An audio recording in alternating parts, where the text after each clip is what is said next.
The manila envelope trembled in my hands as I stood frozen in my parents' attic, dust particles dancing through shafts of afternoon sunlight. Inside, a crinkled document bore my childhood photograph stapled to a page filled with foreign stamps and signatures that made my stomach lurch. The word "payment received" had been stamped in red ink across what looked like a bill of sale. "Good day, everyone. I am grateful you are here with me. Before we begin, I would really love to know where you are watching from. Comment your city below. Now, let me tell you about something that changed my life forever. I had climbed those attic stairs an hour earlier, searching for my mother's wedding album to show at her upcoming 70th birthday party. Instead, my fingers had brushed against a locked metal box hidden beneath layers of moth-eaten blankets. The rusted padlock had surrendered easily to the screwdriver I'd retrieved from the garage, its corroded metal crumbling like my world was about to crumble. Now I sat cross-legged on the wooden floor, pulling document after document from the box. Each piece of paper painted a more horrific picture than the last. There were photographs of children lined up against white walls, numbers pinned to their shirts. I recognized the little girl in position 7 immediately. Those were my eyes staring back at me, hollow and terrified. The date scrawled on the back read, March 15th, 1978. I would have been 4 years old. My phone buzzed in my pocket, shattering the suffocating silence. Mom's name flashed across the screen. I rejected the call with shaking fingers and continued excavating the truth from that damned box. A leather journal emerged next, its pages yellowed and brittle. I opened it carefully, my mother's distinctive handwriting flowing across the first page. "We paid $12,000 for her today. She doesn't speak English yet, but she has beautiful eyes. We will call her Bianca." The journal slipped from my numb fingers and hit the floor with a sound that seemed to echo through my entire existence.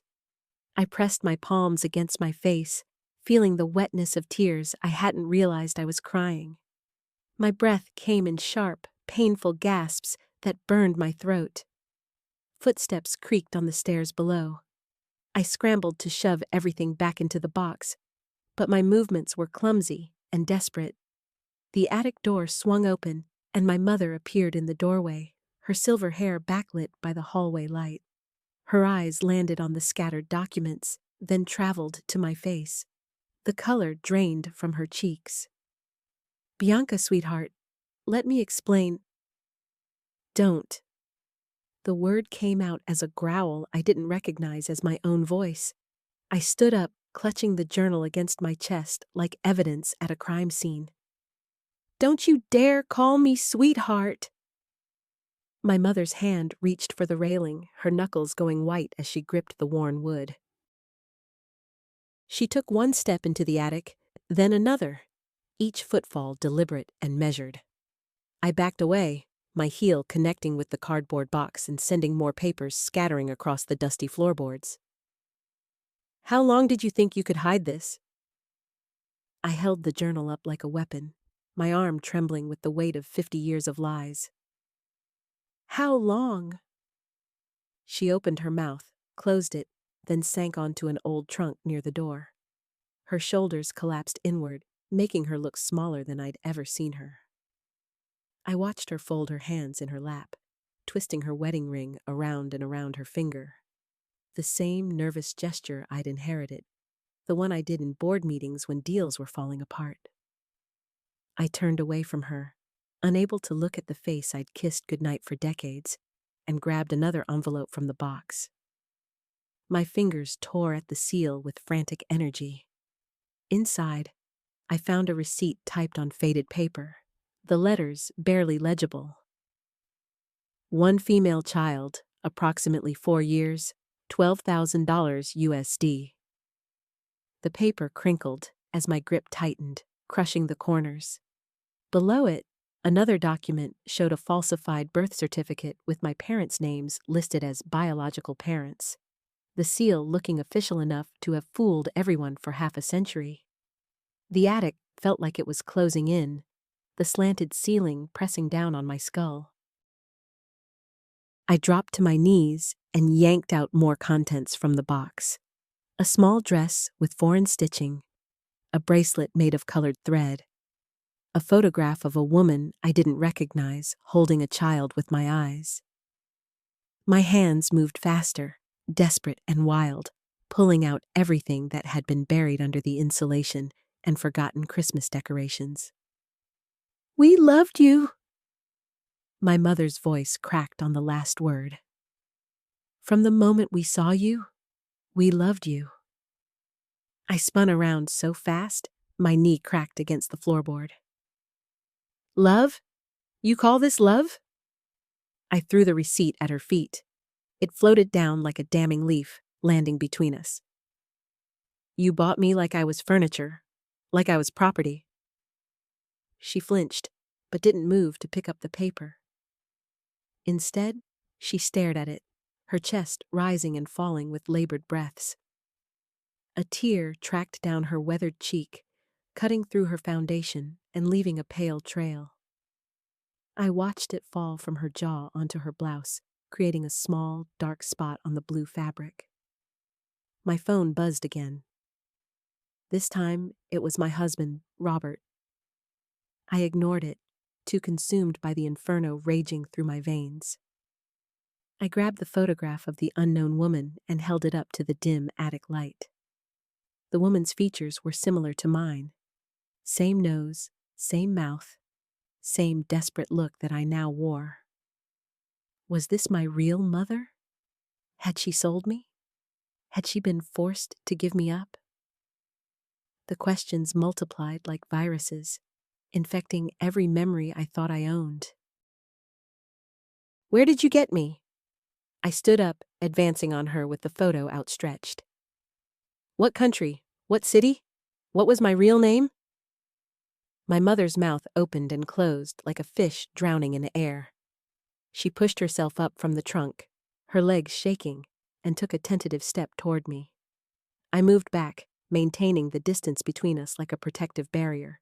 She stopped, understanding the unspoken boundary, and wrapped her arms around herself. "Your father handled everything," she whispered, her voice so quiet I almost didn't hear it over the blood pounding in my ears. "I never asked the details. I just wanted a baby so badly, and he said he knew people who could help us." The admission hit me like a physical blow. I stumbled backward, my spine connecting with the rough wooden beam that supported the roof.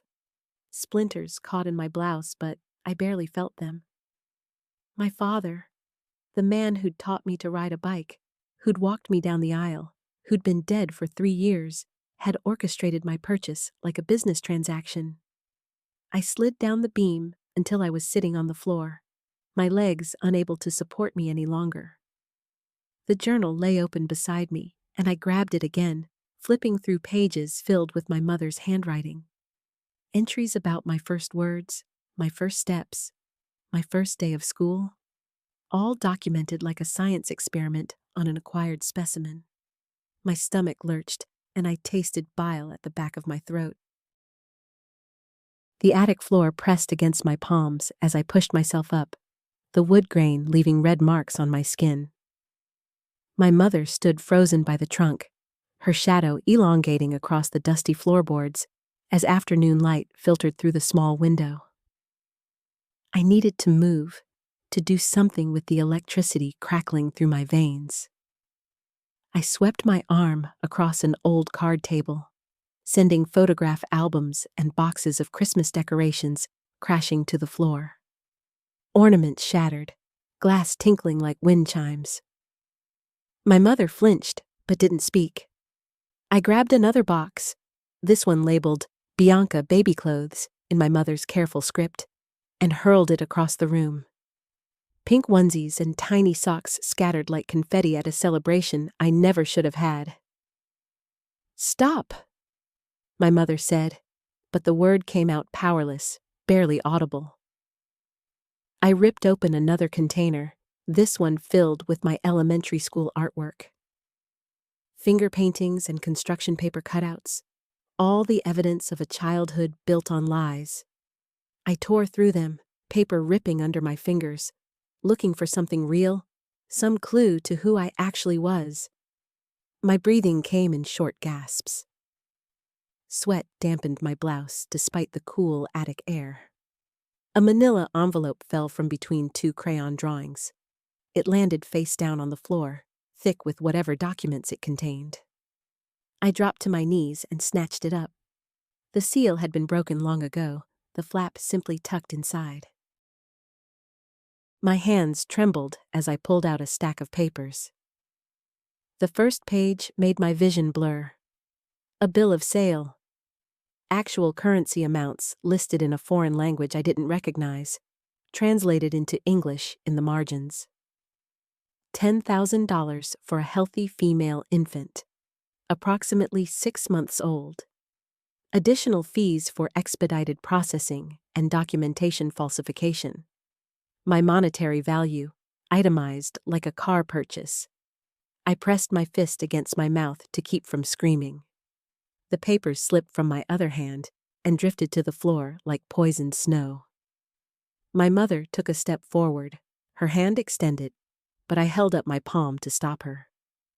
She halted mid-step, her face crumbling.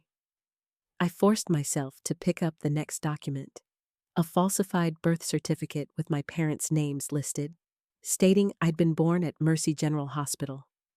I'd driven past that hospital hundreds of times, never knowing my entire identity originated from a forged document created in some back office by a paid accomplice.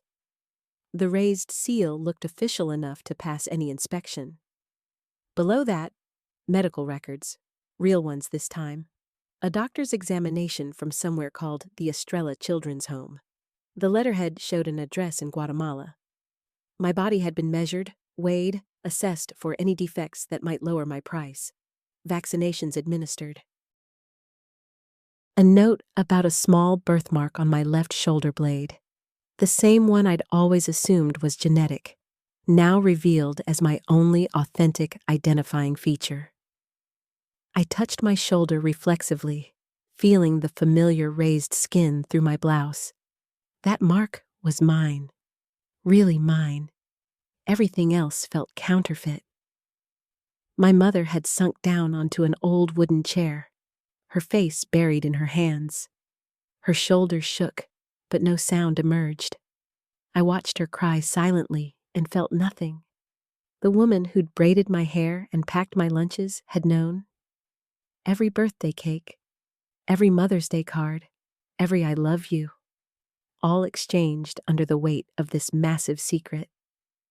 I stuffed the documents back into the envelope and stood, my legs steadier now, anger replacing shock as my primary fuel. The attic stairs creaked under my feet as I descended, the envelope clutched against my chest. My mother called after me, but I didn't turn around. Her footsteps followed, hesitant and slow.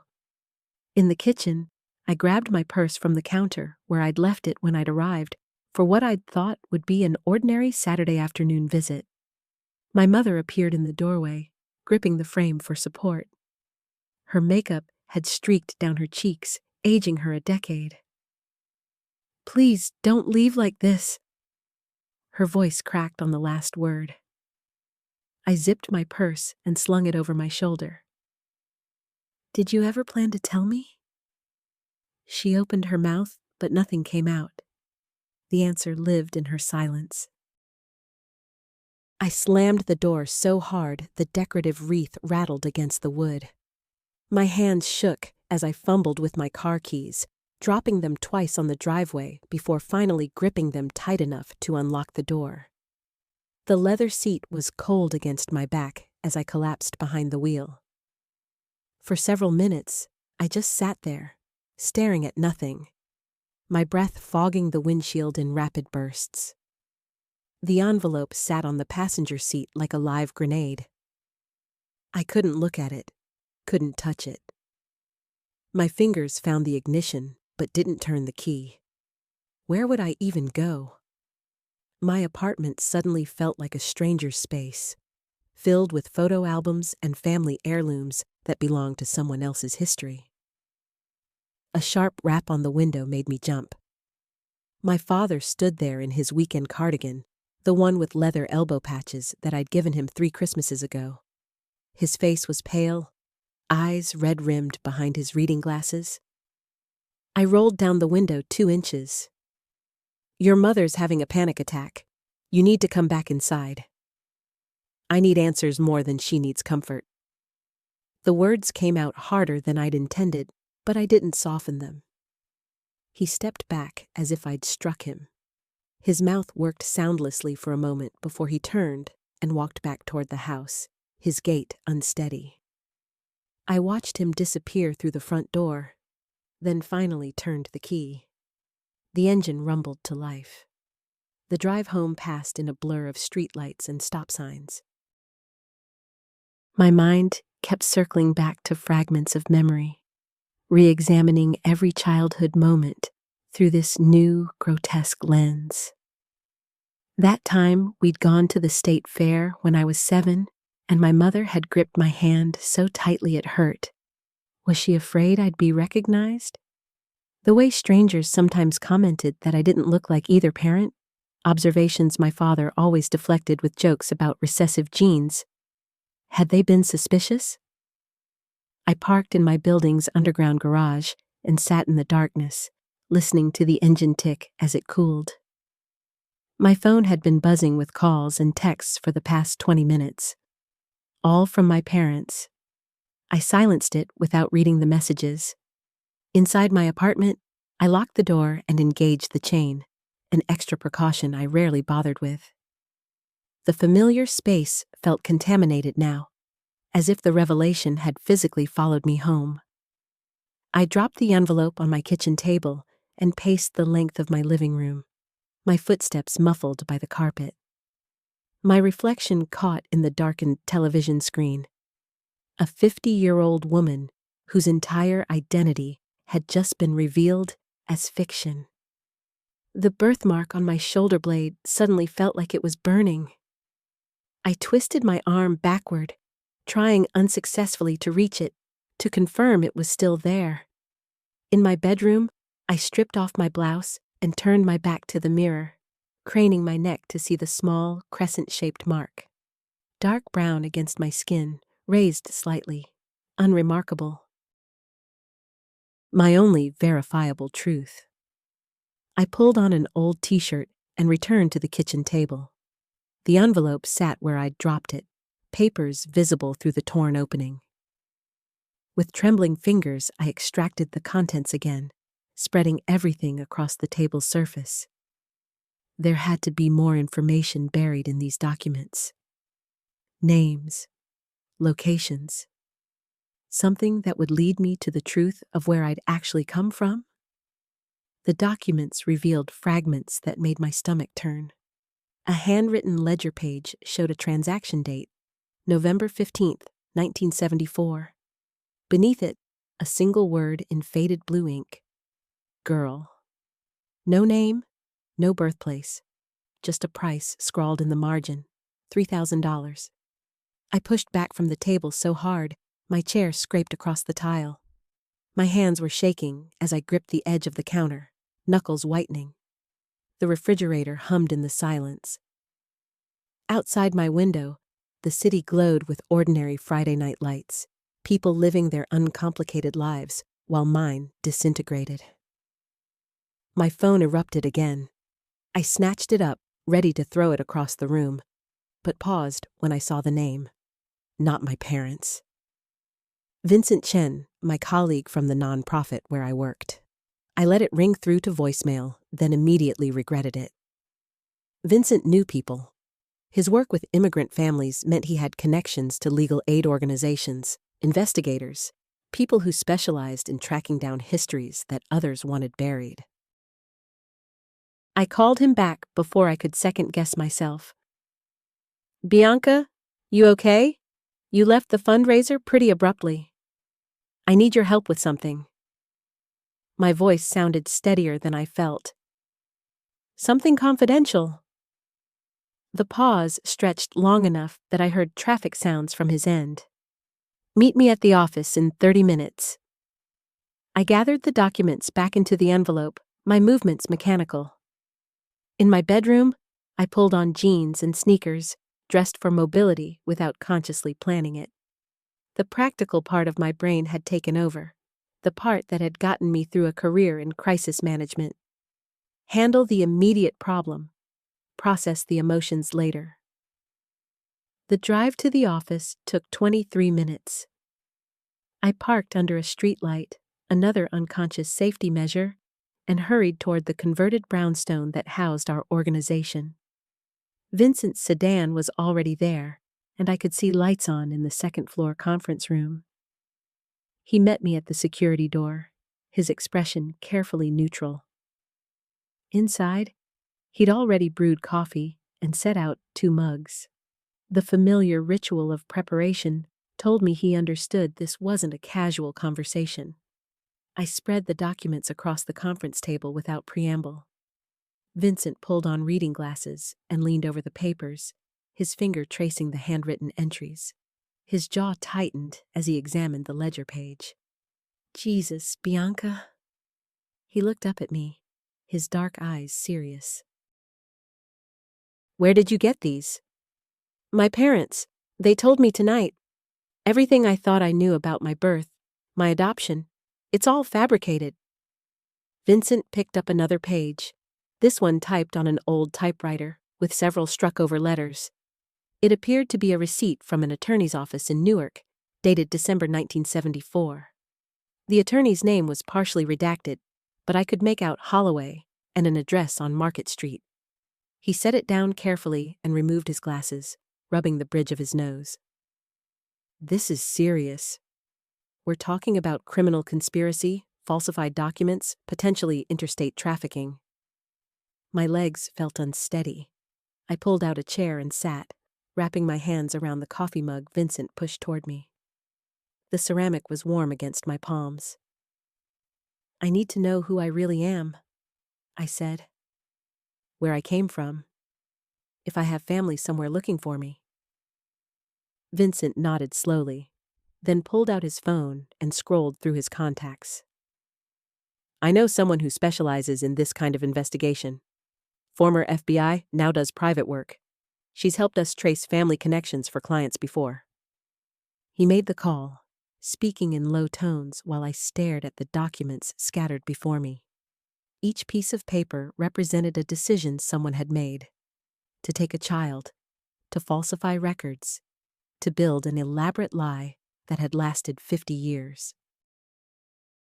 My parents' faces kept flashing through my mind, the way they'd looked at me across their living room, guilty and defiant at once. Vincent ended the call and sat down across from me. Delia Martinez. She can meet us tomorrow morning, 9 o'clock, at her office downtown. She'll want to scan these documents and start running the names through databases. What are the chances? I asked. That she'll find anything after all this time? He reached across the table and squeezed my hand briefly, a gesture of solidarity rather than comfort. Better than you'd think. Records exist.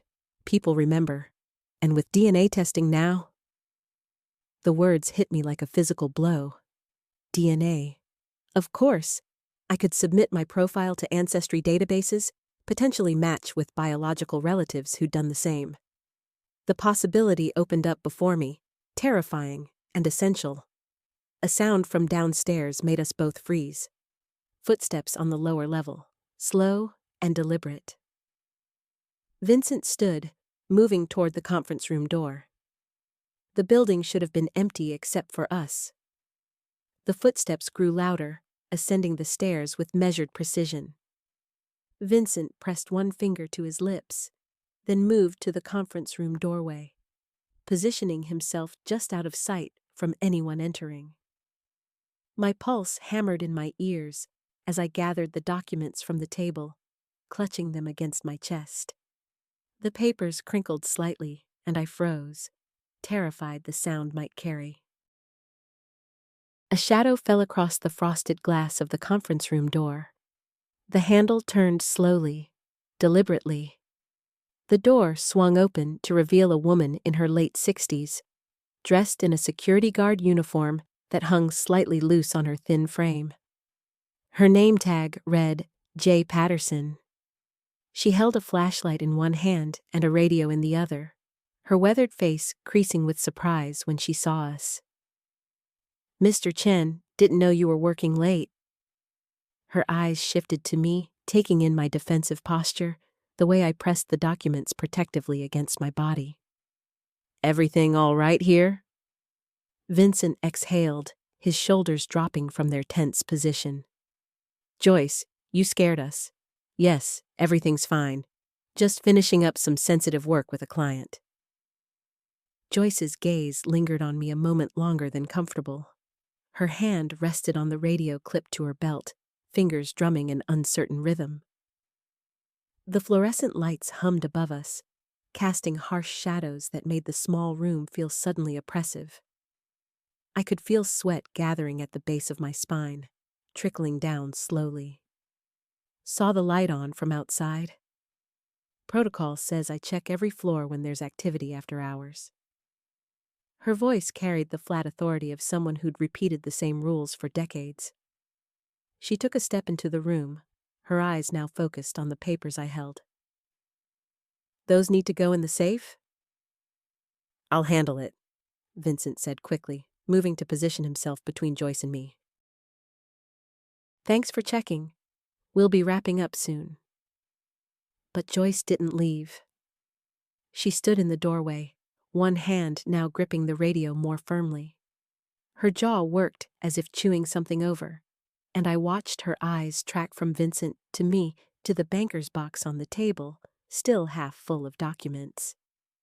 The air in the room felt thick, charged with an electricity I couldn't name.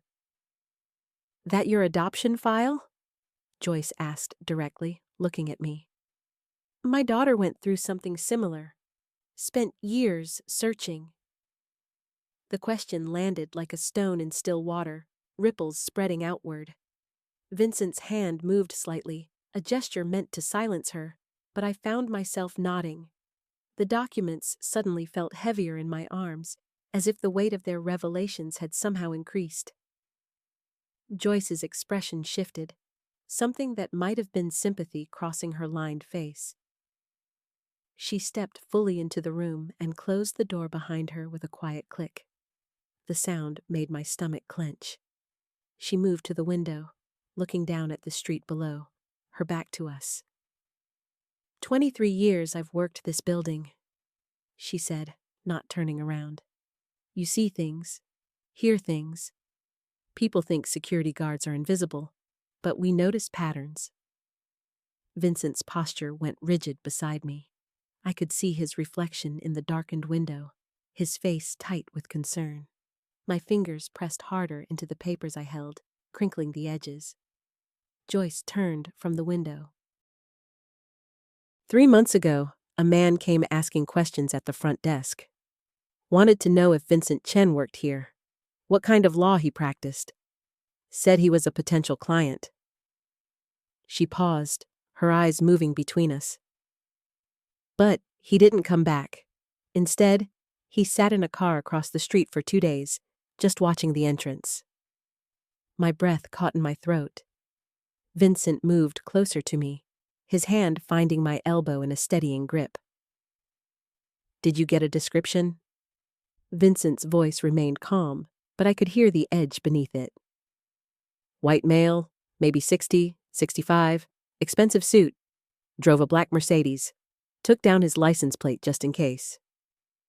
Joyce reached into her pocket and pulled out a small notepad, flipping through pages until she found what she wanted.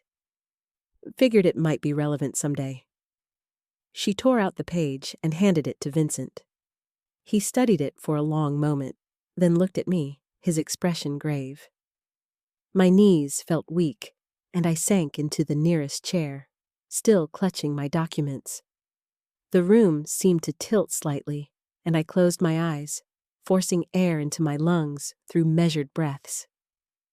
Did he ever approach anyone? I managed to ask, my voice sounding distant to my own ears. Joyce shook her head. Just watched. Made me uneasy enough to report it to building management. But they said without a specific threat, there wasn't much to do. She crossed her arms. Then he stopped coming. Until yesterday. The word hung in the air between us. Yesterday. The same day I'd confronted my parents. The same day this file had been pulled from storage and brought to Vincent's office. My hands began to shake, making the papers rattle softly. Vincent moved to the window, peering down at the street through a gap in the blinds. His body went still, and I watched his jaw clench. What kind of car is parked across from the west entrance right now, Joyce? Black Mercedes? She confirmed quietly. Same one. Vincent let the blinds snap shut and strode to his desk, snatching up his phone with movements sharp and precise. His fingers moved across the screen while I remained frozen in my chair, the documents still clutched against my chest like a shield. The pressure in my temples had become a steady throb that pulsed in rhythm with my heartbeat. Joyce moved to the door and twisted the lock with a decisive click that seemed to echo through the small office. She pulled down the window shade next, blocking out the afternoon light until the room filled with shadows. The fluorescent bulbs overhead hummed and flickered, casting everything in a harsh, clinical glow that made my skin look gray. My stomach churned, acid rising in my throat. I swallowed hard, tasting bile, and forced myself to breathe through my nose. The papers in my grip had become damp from my sweating palms, and I carefully set them on the edge of Vincent's desk before I could damage them further.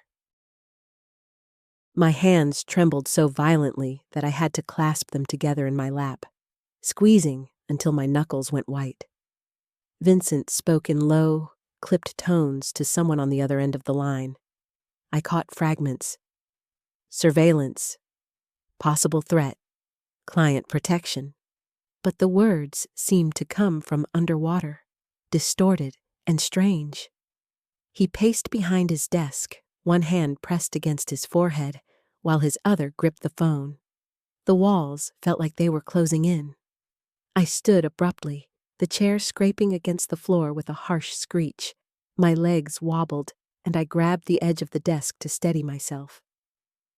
The room spun for a moment, spots dancing at the edges of my vision.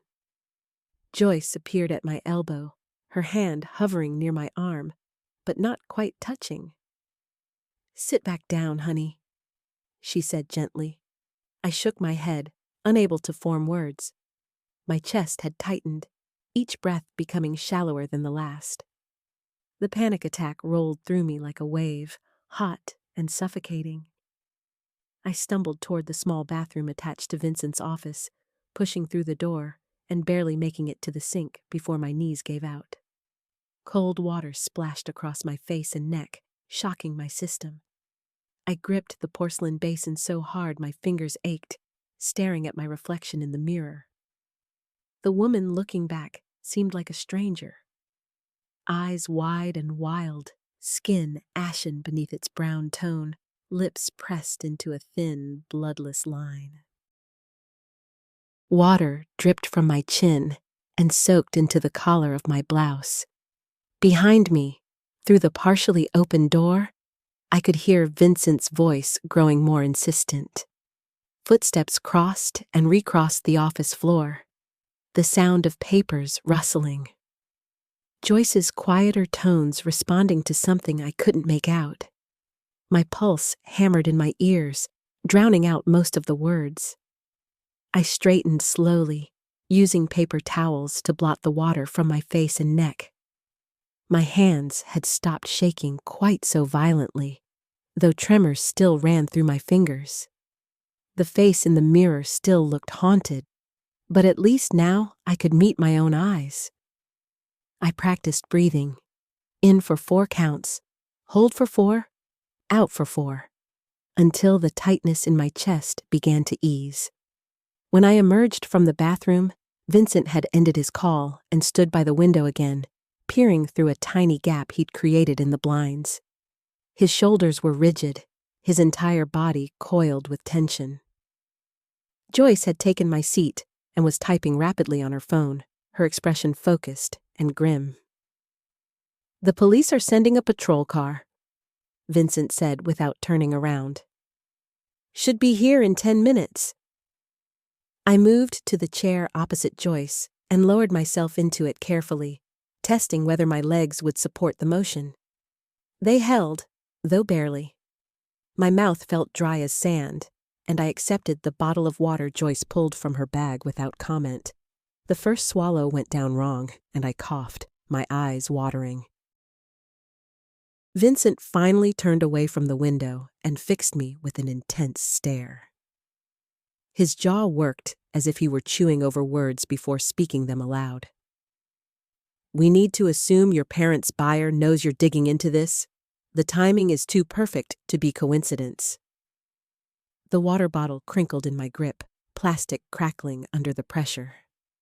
I nodded slowly, not trusting my voice yet. My mind raced through the implications. Someone had been watching, waiting, tracking my movements. The man in the Mercedes wasn't just some curious observer. He was connected to my past, to the transaction that had made me Bianca Rogers instead of whoever I was supposed to be. "How did they know?" My voice came out as a croak, and I cleared my throat, trying again. "How did they know I'd come here?" Vincent exchanged a glance with Joyce, and something unspoken passed between them. He moved to his desk and pulled out a different file folder, this one unmarked and thin. His fingers drummed against its cover before he opened it and extracted a single photograph. He placed it face down on the desk between us. "I've been doing some background work since you first contacted me," he said. "Following leads, making inquiries through channels I've developed over the years." He paused, his hand still resting on the photograph. "What I found suggests your case isn't isolated." My stomach dropped. The fluorescent lights seemed to grow brighter, more oppressive. Joyce leaned forward in her seat, and I realized she was seeing this information for the first time too. Vincent flipped the photograph over with deliberate slowness. 3 faces stared up from the glossy paper. 2 women and a man, all roughly my age, all African American. They stood in what looked like a formal group portrait, dressed in business attire, smiling for the camera. But something in their eyes looked hollow, disconnected. The photo had been taken recently, based on the clothing and background. "These 3 people have all recently filed inquiries into sealed adoption records through various channels," Vincent continued. "All 3 are in their late 40s to early 50s. All 3 were adopted through unconventional means in the early 70s. His finger tapped the photo. "And all 3 have had incidents of surveillance in the past month." The conference room door burst inward before Vincent could say more. 2 men in dark suits entered with calculated precision, their movements synchronized like predators who had hunted together before.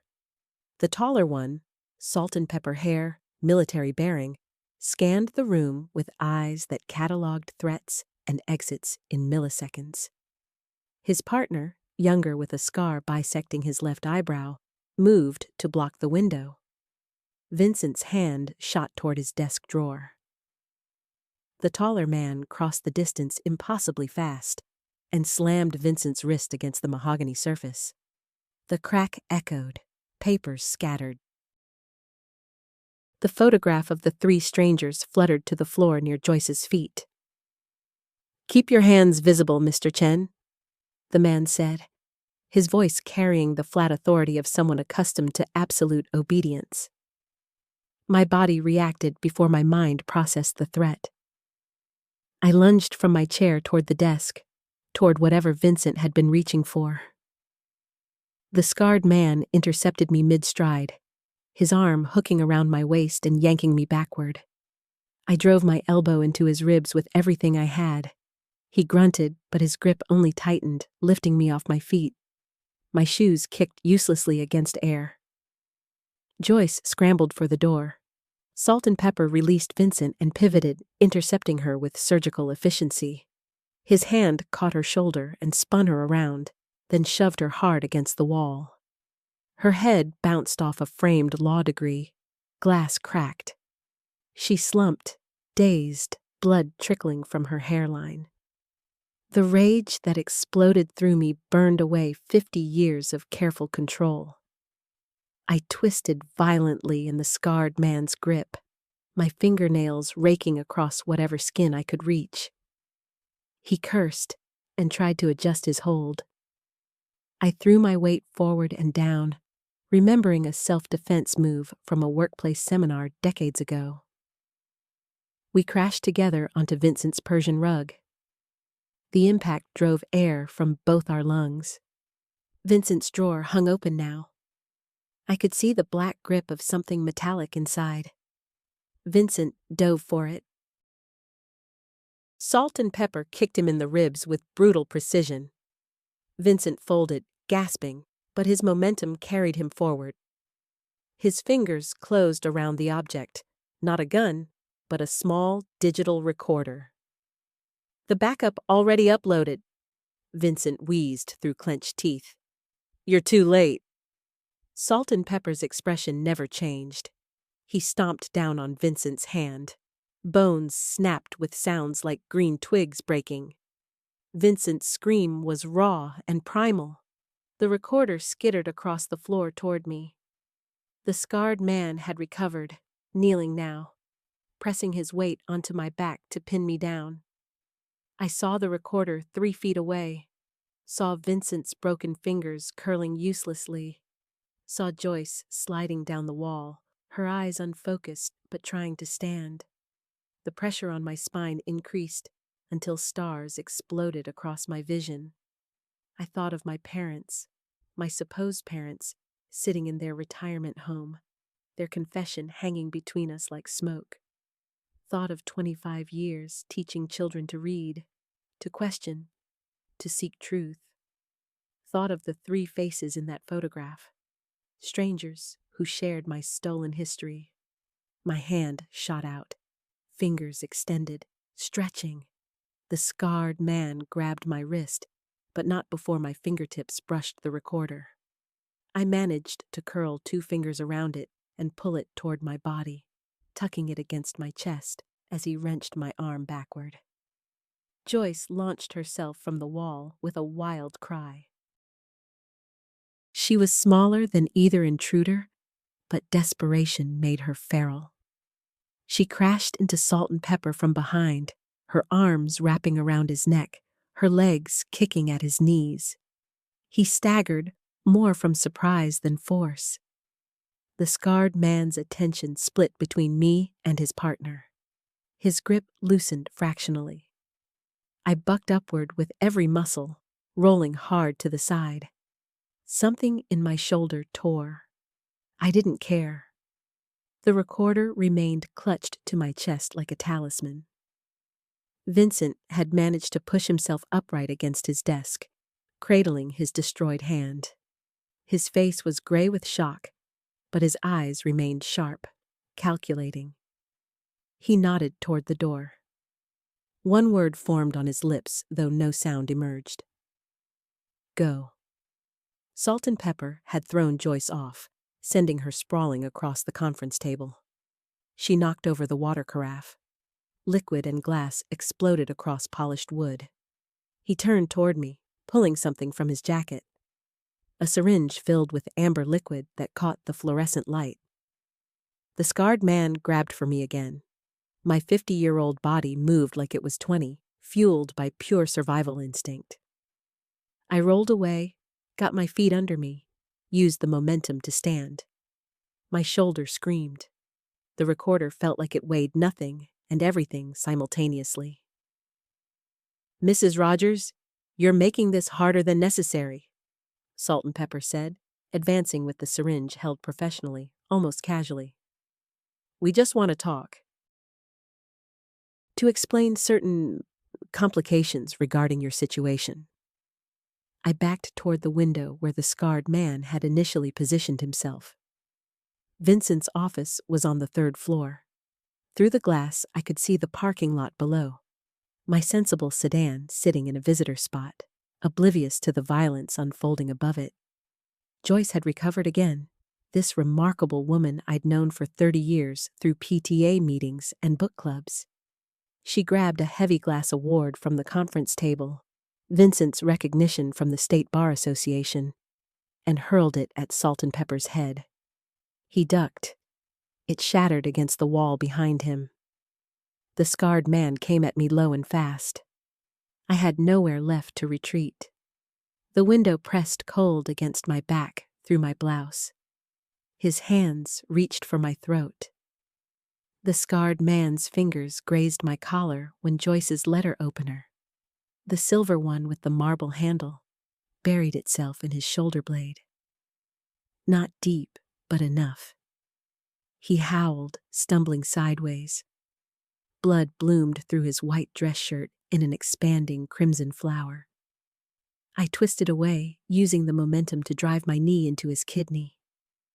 The self-defense classes I'd taken after the divorce, after the revelation that my entire existence was purchased property, flooded back through muscle memory. He went down hard, his face bouncing off the conference table edge with a crack that made my stomach clench. Salt and Pepper lunged with the syringe. Joyce intercepted him, her manicured nails raking across his face.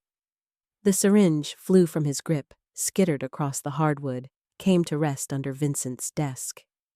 She was magnificent, this woman who'd never mentioned her own past, her own survival, until an hour ago when she'd walked into Vincent's office and told me everything.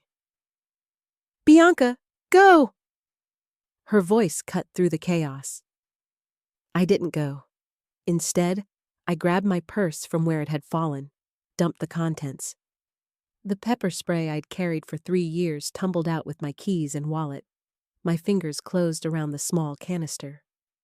Salt and Pepper had recovered, was pushing Joyce against the wall, his forearm across her throat. Her face was turning red. The spray caught him full in the eyes from 2 feet away. He screamed, released Joyce, clawed at his burning face. She collapsed, gasping, her hands at her bruised throat. The scarred man was trying to stand, blood still flowing from his shoulder. I brought my purse, heavy leather, expensive, a gift from my adoptive mother last Christmas, down on his head. Once, twice. The third time, he stopped moving. My hands shook. The adrenaline that had sustained me was starting to fracture, letting reality seep through the cracks. I'd just attacked 2 men, possibly killed 1. The legal implications threatened to overwhelm me, but Vincent's voice echoed in my head from our earlier meeting. Self-defense is absolute when they come for you with weapons. Joyce straightened, still coughing. She pulled her phone from her jacket pocket with trembling fingers, dialed. No words to me, just action.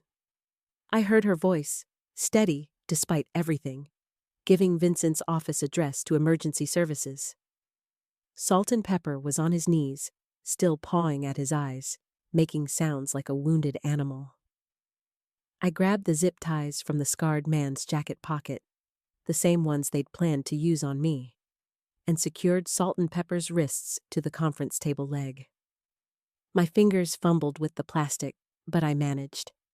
Joyce did the same with the scarred man, using the entire packet of ties, wrapping them tight enough that he couldn't slip free when he regained consciousness. The office door opened. Vincent stood there, his usually immaculate suit disheveled, blood on his knuckles. Behind him, 2 figures lay motionless in the reception area. He'd dealt with whoever they'd left as backup. The recorder? His eyes found mine. I held it up, still intact, still running. Every threat, every admission about the trafficking network, about the falsified adoption papers, about the 37 other children purchased and distributed through legitimate channels, all captured. Vincent crossed the room, retrieved a flash drive from his desk drawer. He connected the recorder, began uploading files. His movements were precise, professional, despite the violence that had just erupted. This was a man who'd seen combat, I realized. Military service before law school. He'd mentioned it once, casually, during a previous meeting. Joyce sat heavily in one of the chairs, finally allowing herself to react. Her hands shook. A bruise was already forming on her throat, purple-black fingerprints where salt and pepper had choked her. But her eyes held something I recognized because I'd seen it in my own mirror every morning since my parents' confession 6 months ago. Purpose. The kind born from surviving what should have destroyed you. Sirens wailed in the distance, growing closer. Vincent finished the upload, pocketed the flash drive, handed me back the recorder. Physical evidence, redundant backup, electronic copies. He was building an unbreakable case. Mrs. Rogers. He finally spoke, his voice carrying weight. What happens next will be difficult. I nodded. Understood. The investigation would tear open old wounds, expose truths that powerful people wanted buried. My parents would face criminal charges. So would dozens of others, lawyers, social workers, judges who'd facilitated the trafficking operation under the guise of private adoptions. But I was ready.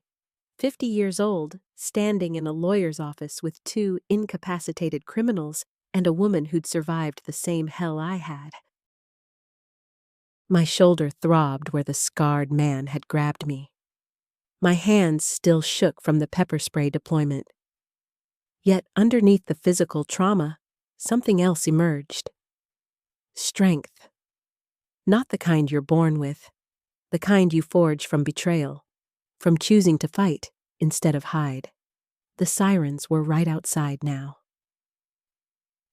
Block 1010. 6 months later, the coffee shop on Fifth Avenue smelled of cinnamon and promise.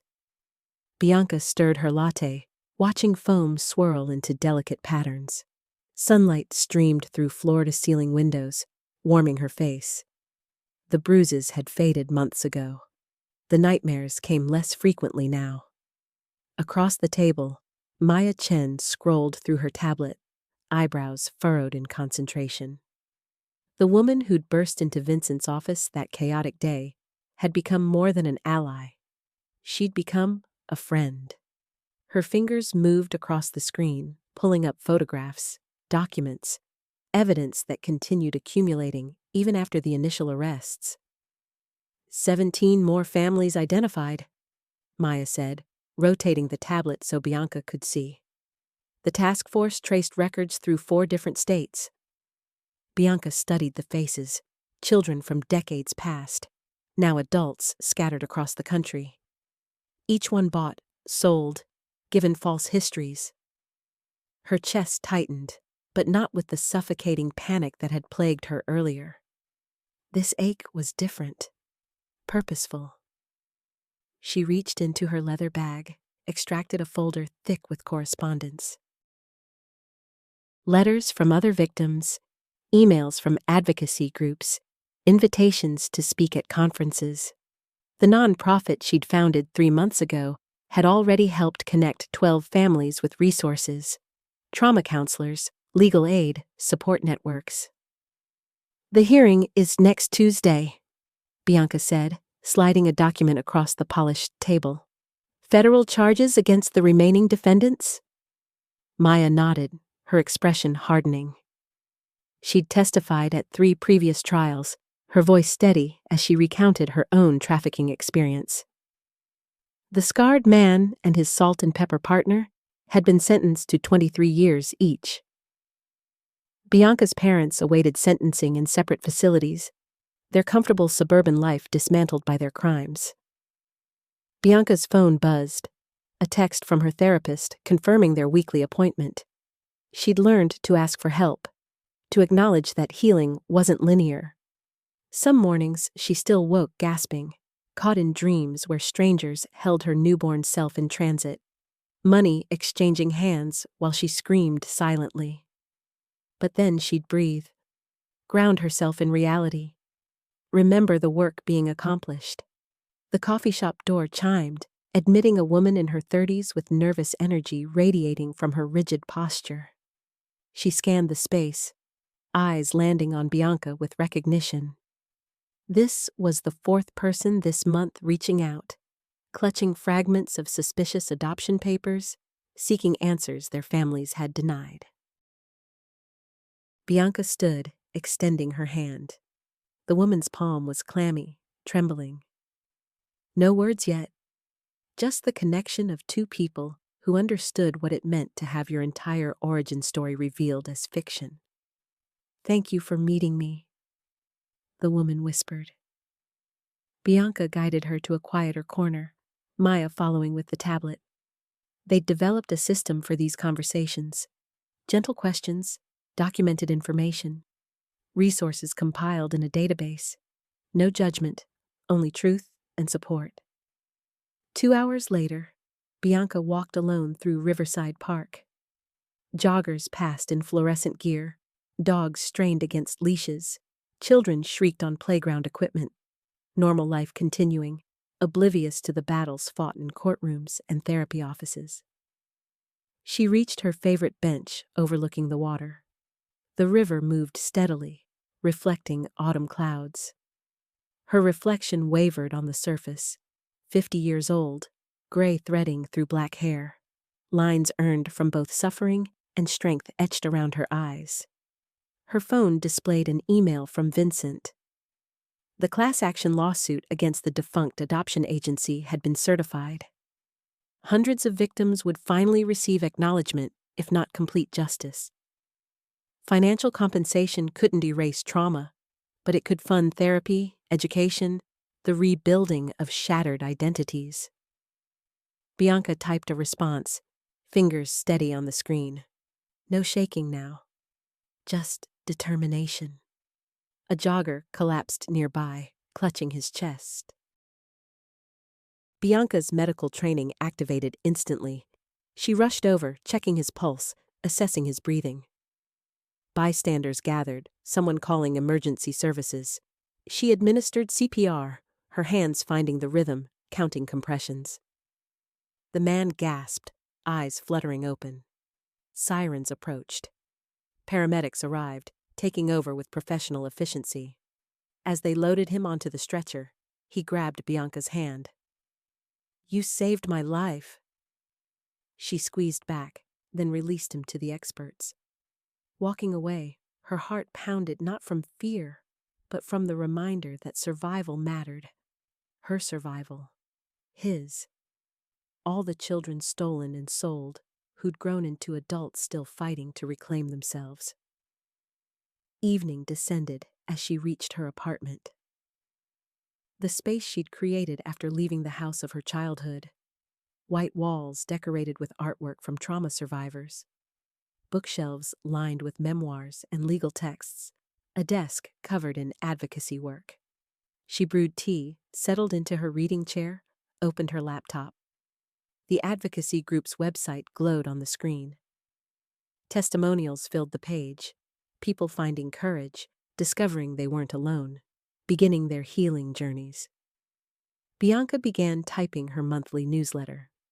Words flowed about resilience, truth-telling, the slow process of reconstruction. About choosing to transform victimhood into purpose. Her fingers paused over the keyboard. Through the window, city lights twinkled like earthbound stars. Somewhere in those buildings, other people carried similar secrets, grappled with similar betrayals, but they didn't have to face it alone anymore. She clicked send, distributing hope to thousands of subscribers. Then she closed the laptop, finished her tea, and prepared for tomorrow. Another hearing, another survivor to support, another step forward in the endless work of healing. The bruises had faded, the scars remained. But Bianca Rogers had learned that scars weren't weaknesses, they were proof of battles survived, evidence that what should have destroyed her had instead forged something unbreakable. She turned off the lights and rested. Did you like my story? And which city are you listening from? Let's meet in the comments. If you like the story, you can support me by sending a super thanks so I can keep bringing more stories like this. Thank you so much for your sweet support. I'm looking forward to your comments on the story. On the screen, you can see 2 new life stories that I highly recommend. There's so much more on my channel. Don't forget to subscribe. See you in the next life story. With love and respect.